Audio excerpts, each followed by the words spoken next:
जीवन का हर क्षण निर्णय का क्षण होता है। प्रत्येक पद पर दूसरे पद के विषय में कोई निर्णय करना ही पड़ता है और निर्णय अपना प्रभाव छोड़ जाता है। आज किए गए निर्णय भविष्य में सुख अथवा दुख निर्मित करते हैं, ना केवल अपने लिए, अपने परिवार के लिए भी, आने वाली पीढ़ियों के लिए भी।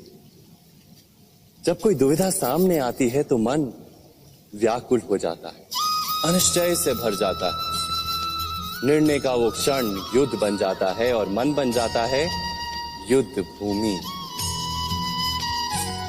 अधिकतर निर्णय हम दुविधा का उपाय करने के लिए नहीं, केवल मन को शांत करने के लिए लेते हैं।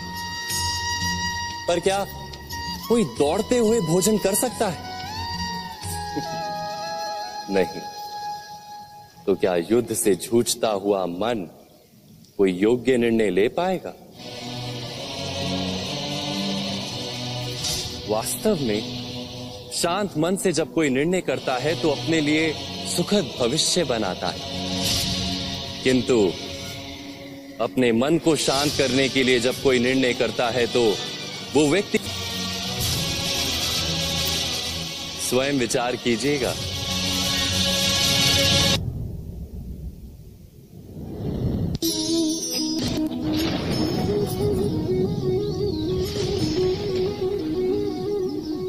सपनों और पूर्वाभासों के आधार पर हम भविष्य के सुख दुख की कल्पना करते हैं।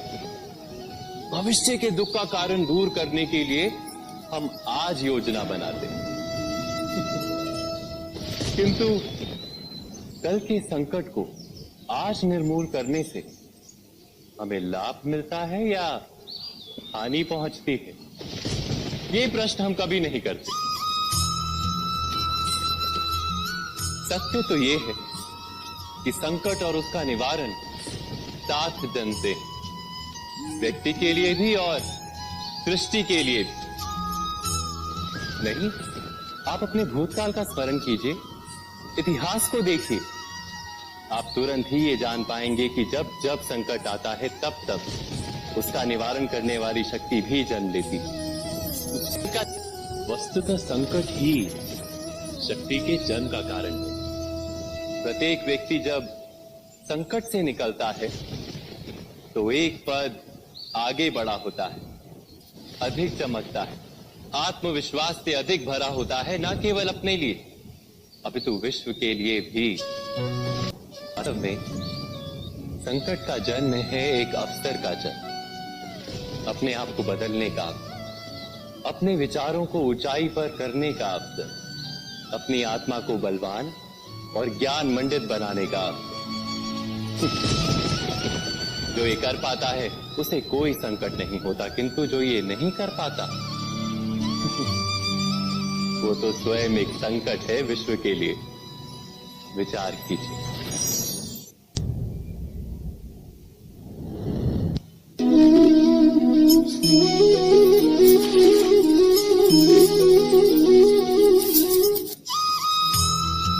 जीवन में आने वाले संघर्षों के लिए जब मनुष्य स्वयं को योग्य नहीं मानता, जब उसे अपने ही बल पर विश्वास नहीं रहता, तब वो सद्गुणों को त्याग कर दुर्गुणों को अपनाता है। वस्तुतः मनुष्य के जीवन में दुर्जनता जन्म ही तब लेती है जब उसके अंतर में आत्मविश्वास नहीं होता। आत्मविश्वास ही अच्छाई को धारण करता है। ये आत्मविश्वास है क्या?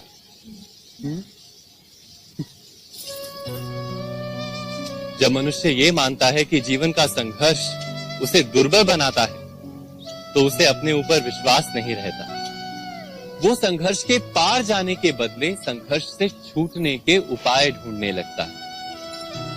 किंतु जब वो ये समझता है कि ये संघर्ष उसे अधिक शक्तिशाली बनाते हैं, ठीक जैसे व्यायाम करने से देह की शक्ति बढ़ती, तो प्रत्येक संघर्ष के साथ उसका उत्साह, आत्मविश्वास और कुछ भी नहीं, मन की स्थिति, जीवन को देखने का दृष्टिकोण मात्र है। और जीवन का दृष्टिकोण तो मनुष्य के अपने वश में होता है। स्वयं विचार कीजिए।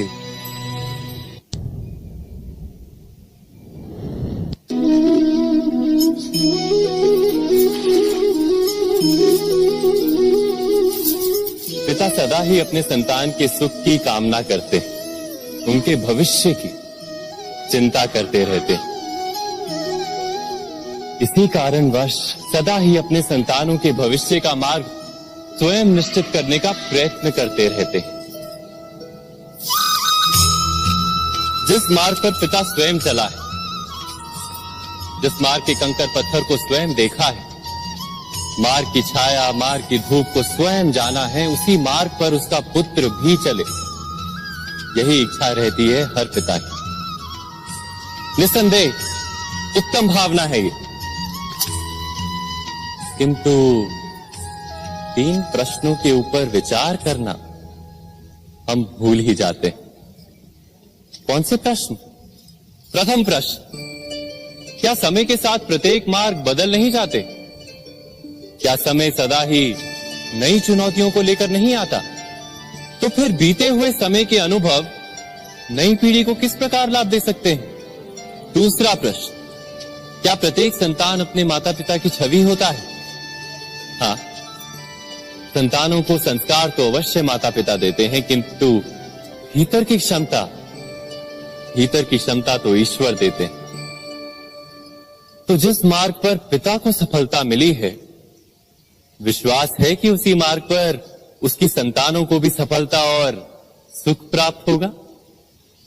तीसरा प्रश्न, क्या जीवन के संघर्ष और चुनौतियां लाभकारी नहीं होती? क्या प्रत्येक नया प्रश्न एक नए उत्तर का द्वार नहीं खोलता? तो फिर संतानों को नए नए प्रश्नों, संघर्षों और चुनौतियों से दूर रखना, ये उनके लिए लाभ करना कहलाएगा या हानि पहुंचाना? अर्थात जिस प्रकार संतान के भविष्य का निर्माण करने के बदले उसके चरित्र का निर्माण करना श्रेष्ठ है, वैसे जीवन का मार्ग निश्चित करने के बदले उन्हें नए संघर्षों के साथ जूझने के लिए मनोबल व ज्ञान देना अधिक लाभी होगा। स्वर कीजिए।